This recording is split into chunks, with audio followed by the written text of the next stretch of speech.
నమస్తే రమగారు. నమస్తే జయ.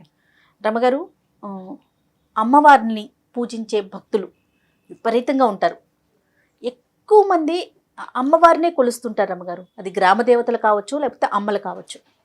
ఇలాంటి వారి స్టోరీస్ మనం గతంలో కొన్ని చెప్పుకున్నాం కదా, అలాంటిది ఏదన్నా ఉంటే ఒకటి చెప్పండి. చందమామ కథే చెప్తాం. నాకు కూడా భలే ఇష్టం రమగారు అమ్మవారు అంటే. ఇంతకుముందు చెప్పిన 3-4 కథలు చాలా హిట్ అయినాయి. అవును. ఒక ఊళ్ళోనట గంగులని ఒక అతను ఉండేవాడు. ఈ గంగులు ఏంటంటే చిన్న గారడివాడు అనమాట. పిల్లి మొగ్గలు మొగ్గలేయటం. ఆ తర్వాత ఏమో ఈ బంతుల్ని ఇలా ఇలా ఎగిరిస్తారు, జంగ్లింగ్ ఏదో అంటారు దాన్ని, జగ్లింగ్. బాల్స్ ఎగరేయటం, బంతులు ఆడించడం. 6-7 బంతుల్ని ఇలా 2 చేతులతోటి ఆడించటం, జగ్లింగే. అలాగే గుర్తుంది దాని పేరు ఇంగ్లీష్లో. బంతులు ఆడడం అంటారు మన వైపు. తర్వాత మొగ్గలేయటం, పిల్లి మొగ్గలు రకరకాలవి, రింగులో ఇంచి కూడా మొగ్గ వేయటం, అలాంటివి చేసేవాడు. గారడి పనులు చేసేవాడు సర్కస్లో, చిన్న సర్కస్ లో లాగా. అంటే ఇప్పుడు సర్కస్ అంటే పెద్ద రకంది కదా. ఈ ఊళ్ళల్లో ఉండే గారడి వాళ్ళు ఏంటంటే రోడ్డు మీద ఏదో పిల్లి మొగ్గలు ఇస్తే వారా వీరా ఓ 10 మంది చేరేవాళ్ళు. ఓ 5 పైసలు 10 పైసలు, ఆ రోజుల్లో పైసల రోజులే కదా, డబ్బులు వచ్చేవి. అయితే ఇతను ఎక్కడికైనా వెళ్తే తన పొట్టకి సరిపడా సంపాదించుకోగలిగేవాడు, అంతకంటే లేదు.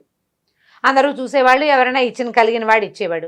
లేదా ఆ ఊర్లో ఇంచి పోతుంటే ఏ మున్సబ్ గారో ఎవరైనా, ఏరా ఏమిట్రా ఖాళీగా ఉన్నామంటే 2 మొగ్గలేసి 4 బంతులు ఆడిచి, లేదా జాంపళ్ళు ఏమైనా కనిపిస్తే 4-5 పళ్ళని ఎగరేసి వాళ్ళకి కాస్త సరదా పుట్టిస్తే ఆ పూట అన్నం పెట్టేవాళ్ళు. ఏదో ఒడ్లు పోయిండ్రా వీడికి గంగులకి కాసిన మినువులు ఇవ్వండిరా అంటే ఆ 4 వస్తువులు తెచ్చుకునేవాడు. అట్లా 3-4 ఊళ్ళని ఆశ్రయించుకుని తిరుగుతూ ఉండేవాడట. ఈ గంగులు ఉన్న మా సొంత ఊర్లో ఒక అమ్మవారి దేవాలయం ఉండేది. అయితే ఏమైందట, ఈ వయసు రీత్యా అతను యంగ్గా ఉన్నప్పుడు ఆ ఊరు ఈ ఊరు 4-5 ఊళ్ళు తిరిగేవాడు, ఏదో 10 రూపాయలు తెచ్చుకునేవాడు. వివాహం కాల అవివాహితుడు అతను ఒక్కడే ఉండేవాడు. క్రమంగా పెద్దవాడు అయ్యే కొందికి మనుషులు నునుపు తగ్గిపోతుంది కదా. ఇతను మొగ్గలేసినా పెద్దగా చూసేవాళ్ళు కాదు జనం. ఈ జగ్లింగ్ చూసేవాళ్ళు. 5 పైసలు 10 పైసలు కిట్టేది, ఎక్కువ దొరికేది కాదు. ఊరికే అంటే దాచుకునేందుకు 10 రూపాయలు దొరికేది కాదు, కానీ అన్నం మాత్రమే దొరికేది. అయితే ఏమైందట, 12 ఏళ్లకో 16 ఏళ్లకో ఒక్కసారి ఆ ఊరి అమ్మవారికి జాతర చేస్తారు. అయితే అతను ఆ ఊళ్ళో ఈ ఊళ్ళు తిరుగుతుండగానే అమ్మవారికి జాతర అని కబుర్లు తెలిసినాయి. ఊళ్ళల్లో టముకేసేవాళ్ళు. ఈ ఊళ్ళో అమ్మవారి జాతర అనుకో, ఒక డప్పు పుచ్చుకుని ఒక అతను వచ్చేవాడు. అవును, ఈ ఊళ్ళో టముకేస్తారు అమ్మవారి జాతర, అందరు కొలుపులు జరిపించండి అహో అని టక కొట్టేవాడు. ఈ టముకేసిన వాడు మొత్తం 4-5 చుట్టుపక్కల ఊళ్ళలోనూ వేసాడట. ఈ గంగుల అమ్మవారి జాతర కదా అని అతను కూడా వచ్చేసాడు. నెల ముందు నుంచి మొదలైనట దేవాలయం దగ్గర పనులు. పందిళ్ళు వేసేవాళ్ళు, పాకలు వేసేవాళ్ళు. ఆ ఊళ్ళో ఉన్న అన్ని కులవృత్తుల వాళ్ళకి చేతి నిండా పని. అందరూ అమ్మవారిని సేవించుకునేవాళ్ళే. ఈ జాతరలో నిత్యం భోజనాలు పెట్టేవాళ్ళు. రోజువారీ అప్పట్లో భోజనాలంటే కుండలతోటి వండేవాళ్ళు. కట్టెలు కొట్టుకొచ్చేవాడు, పొయ్యి అలికేవాడు, వాకిళ్లలో నీళ్లు చల్లేవాళ్ళు, ముగ్గులు వేసేవాళ్ళు, కుండలు చేసేవాళ్ళు. ఫ్రెష్ కుండలు ఎప్పటికప్పుడు వంటకి. ఇక తాటాకులు, తాటికమ్మలు, అన్ని పనుల వాళ్ళకి పనులు. ఈ గంగులు అనుకున్నాడు, నాకు ఏ పని లేదు, నేనేం చేస్తాను అమ్మవారికి సేవ, నాకు ఏ కుల వృత్తి రాదు.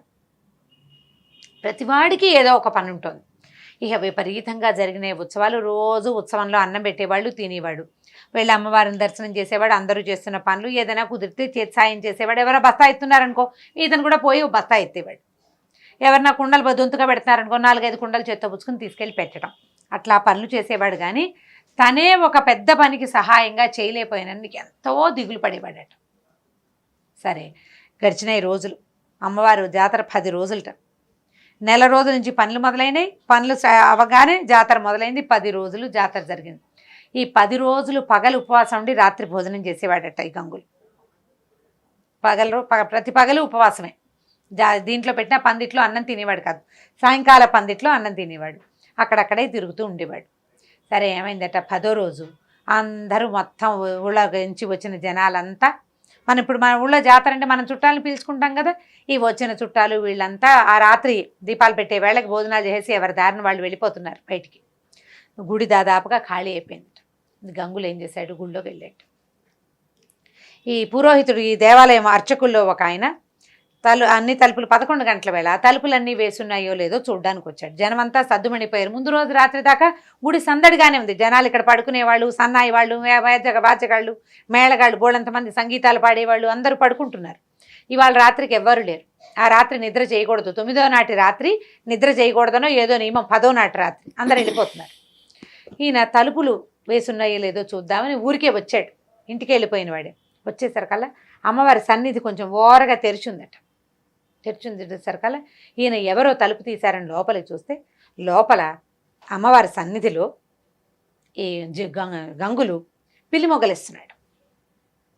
బంతులు కత్తులు పక్కన పెట్టున్నాయి. 4 పిల్లి మొగ్గలేసి బంతులు ఎగరేస్తున్నాడు. బంతులు పక్కకు పెట్టి కత్తితోటి అతనికి కరవాల విద్య అంటే అది కూడా ఈ మన గారడి వాళ్ళు చేసే విద్య అనమాట. చేస్తున్న తర్వాత ఈయన తెల్లబోయి ఇదేమిటి వీడు ఈ రాత్రిపూట ఇట్లా చేస్తున్నాడని ఏం చేశాడు, తాను ఒక్కడు వెళ్ళకుండా గబగబా వెనక్కి వెళ్ళి ధర్మకర్తని మిగిలిన అర్చకుల్ని పిలుచుకొచ్చాడు. ఆ రోజు 9 రోజులు అర్చన చేశారా. 10వ నాటి రాత్రికి అమ్మవారు ఇట్లా కుంకంతో మునిగిపోయి ఉందట. మొత్తం అంతా కుంకపు రాశి, ఆ రాశిలో మునిగి ఉంది ఆవిడ. ఇంత విగ్రహం ఉంది. రోజు అర్చనే కదా, పొద్దున సాయంత్రం మధ్యాహ్నం 3 పూట్ల అర్చనలతోటి కుంకపు రాశి అనమాట. మర్నాడు 11వ రోజు ఆ కుంకం అంతా తీసి పొట్లాలు కట్టి అందరికి పంచుతారనమాట. ఈ కుంకపు రాశి కనపడుతోంది. ఆ కుంకపు రాశి ముందే ఇతను చేస్తున్నాడు. ఈయన పరిగెత్తుకుంటూ వెళ్ళి ముందు ధర్మకర్తకి చెప్పాడు. ధర్మకర్త వచ్చేసరికల్లా ఈయన తలుపు కొద్దిగా ఓరగా ఉన్న తలుపులోంచి లోపలికి చూస్తే గంగులు పడుకుని ఉన్నట్టు. పడుకునుంటే అతను పడుకున్న చోట అమ్మవారు కూర్చునుంది పక్కన. గంగుల తల ఆవిడ ఒళ్ళో ఉంది. ఒళ్ళో ఉంది. ఏం చేస్తోంది ఆవిడ, పమట కొగ్గుతో ఇట్లా ఇట్లా ఇట్లా ఇట్లా విసురుతోందట. చెమటలు పట్టి ఉన్న వాడిని వాడి మొహం మీదకి గాలి విసురుతోంది అమ్మవారు. విగ్రహం ఉండాల్సిన స్థానంలో విగ్రహం లేదు. ఈవిడ ఇక్కడ కూర్చునుంది. ఆవిడ ఒళ్ళో ఉన్నాడు. అతను ఒళ్ళో తల పెట్టుకుని పడుకుని ఉన్నాడు. ఈయన అట్లా నిర్ఘాంతపోయి నుంచున్నాడు. ఈ లోపల ముందెళ్ళిన పూజారి ఉన్నాడు కదా, చాలా మందిని 5-6 పూజారులను పిలుచుకొచ్చాడు. అందరూ తలుపు తోసేశారు కల్లా గంగులు పడుకుని ఉన్నాడు. ఇంకెక్కడ ఏం లేదు. ఈయన ఏమో ధర్మకర్త నేను చూశానంటాడు. ఇక్కడ ఏమీ లేదు కదండి, అలా ఏం జరగలేదంటే ఈ కుంకపు రాసి ఉంది కదా, ఈ రాశికి బయట వైపు ఒక పాద ముద్ర ఉందట కుంకంలో. అంటే ఆవిడ అందులోంచి అడుగు బయట పెట్టి వచ్చింది. వీళ్ళెవ్వరూ దాన్ని చూడలేదు ఆ దృశ్యాన్ని. ఆ ధర్మకర్త ఆయన ఒక్కడే, ధర్మకర్త ఒక్కడే చూశాడు. మిగిలిన వాళ్ళంతా జాతరలో పాలు పంచుకొని జాతరలో సేవ చేశారు. నిజమైన భక్తుడు వీడు. ఆమెకి కోసమే సేవ. జాతరలో ఉన్న వాళ్ళంతా చుట్టాలు పిలిచారు, పక్కలు పిలిచారు, అది చేశారు, ఇది చేశారు. ఎవడికి ముట్టాల్సిన డబ్బులు వాడికి ముట్టింది, ఎవరి గొంతుకి రావాల్సిన ప్రసాదం వాడికి వచ్చింది. వీడికి ఏదీ లేదు. వీడికి ఏమీ లేదు. కేవలం అందరూ అమ్మని సేవిస్తున్నారు, నేను సేవించలేకపోతున్నానన్న దిగులు తప్ప. తనకు వచ్చిన విద్యని ఆవిడొక్కదానికే ప్రదర్శించాడు. ఈ 10 రోజుల్లో అతను ఎక్కడ తన గారడిని ప్రదర్శించి 10 పైసలు తీసుకోలే. ఆమె కోసమే చేశాడు. ఆ కుంకపు పాద ముద్రను చూసేసరికల్లా మిగిలిన వాళ్ళంతా నమ్మారట. ఈ కుప్పగా ఉన్న కుంకంలో పాదాల ముద్ర కనిపిస్తోంది. పాదం పొడుగుది కనపడుతోంది, స్త్రీ పాదం అని తెలుస్తోంది. దాంతో అందరూ నిద్రలేపారు. అతన్ని నిద్రలేపితే అమ్మవారిని సేవించుకోవడానికి వచ్చానని చెప్పాడు. బయటికి పంపించేశారు. అందరు కలిసి అతన్ని తీసుకెళ్లారు. ఆ తర్వాత గంగుల్ని ఆ దేవాలయంలోనే ఉంచుకున్నారట. అతను దేవాలయ సేవకుల్లోనే ఉన్నాడు. నిజమైన భక్తి ఎవరిదంటే భగవంతుడి కోసమే ఎవరైతే నిస్వార్థంగా ఆయన భగవంతుడి కోసమే చేసే సేవ అని భావిస్తాడో వాడిది నిజమైన భక్తి. వాడి కోసం అమ్మవాడు అలసిపోతే ఆదరించడానికి వస్తుంది, వాడికి ఆకలిస్తే అన్నం పెడుతుంది. మిగిలిన వాడు ప్రయత్నపూర్వకంగా సాధించాలి దాన్ని. నిజమైన భక్తుడికి ఏ ప్రయత్నం ఒక్కర్ల, భక్తే వాడి ప్రయత్నం, అంతే. అదే సాధనం, అదే ఇంకా ఏమీ లేదు. భక్తే వాడి సాధన. ఆ రకంగా ఈ భక్తుడైన గంగులు అక్కడే ఉండిపోయాడట. ఇంకా అతను ఎప్పుడూ బంతులాడలేదు, ఏమీ చేయలేదు. కేవలం దేవాలయంలో ఆ పని ఈ పని చేస్తూ అక్కడే ఆవిడని సేవిస్తూ ఉండిపోయాడు. కథ కంచికి మనం ఇంటికి. చాలా అద్భుతంగా ఉంది రమ్మగారు కథ. అంటే మీరు చెప్తున్నంతసేపు అలా కథలో లీనమైపోతున్నాం. చాలా బాగుంది. పిల్లలకి చెప్తాను కానీ మనకైనా ఒక భక్తిపూర్వక కథ కదా. రైట్, ఇంకొక స్టోరీతో మళ్ళీ కలుద్దామండి. నమస్తే. తప్పకుండా నమస్తే. ఈ వీడియో కనుక మీకు నచ్చినట్లయితే లైక్ చేయండి, షేర్ చేయండి. మరిన్ని వీడియోస్ కోసం మా ఛానల్ని సబ్స్క్రైబ్ చేసుకోండి.